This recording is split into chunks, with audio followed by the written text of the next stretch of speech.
Hey, here's Captain Lance Valentine. Welcome back to Teachin, Fishin'. Man, it is finally summer. You know, wow.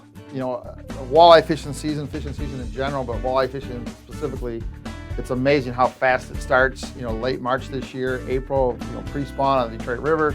And then we just kind of work our way through, and no matter where you live, right? We have the same process. You start with pre-spawn, and now all of a sudden we are into June. And June means summer peak. It means some of the best walleye fishing of the year. Walleyes are done spawning, they're hungry. There's not a lot of bait because most of our bait fish haven't hatched yet. So we've got hungry fish trying to feed up and recover after the spawn. We've got emerging weed growth. We've got shiners and shad going offshore now, so we have an open water bite. We've got perch kind of moving around in mid-depth flats.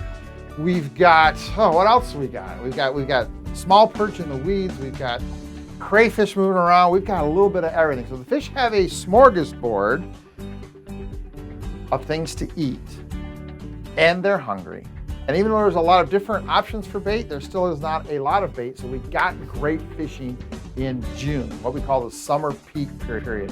So that's what we're going to talk about this month in June. We're going to talk about the summer peak period, as In-Fisherman classifies this, the summer peak, when walleye fishing can be some of the best it is all year, because you've got fish that are done spawning, they're active, they're aggressive, they're looking for food, there's not a lot of food.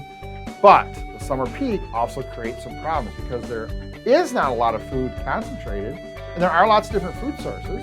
And we have weeds that are growing. We have shallow water rocks that are nice and warm. We have deep flats. We have walleyes in open water chasing open water bait fish. We have 12, 15, 18 mid-depth flats that are holding fish because there's perch on them. We got lots of options. So this month, June, Teachin Fishin' Anglers Club, we are going to talk about summer peak walleye fishing.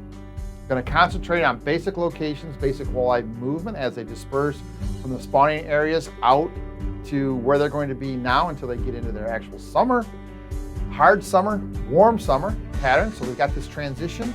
We're going to talk about that. Where can you go look for walleyes? How do walleyes change their positions, their attitudes, and how you need to change your fishing if you're fishing in rivers, lakes, or reservoirs. Lots to cover this month. It's going to be a really good workshop next week.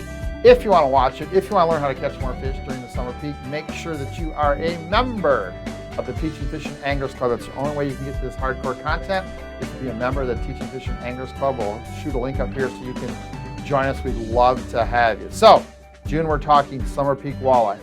How are fish moving? How are their aggressiveness levels changing? What kind of lures are best? Where are they going to be? What are their bait options? What are their location options?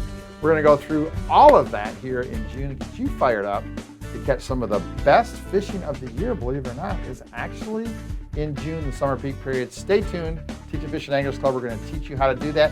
Can't wait to dig into one of my favorite times to fish because the options are many, the ways you can catch them are many, and anybody that likes to catch walleyes can catch them the way they want to during the summer peak. We'll see you back here next week to cover summer peak walleye.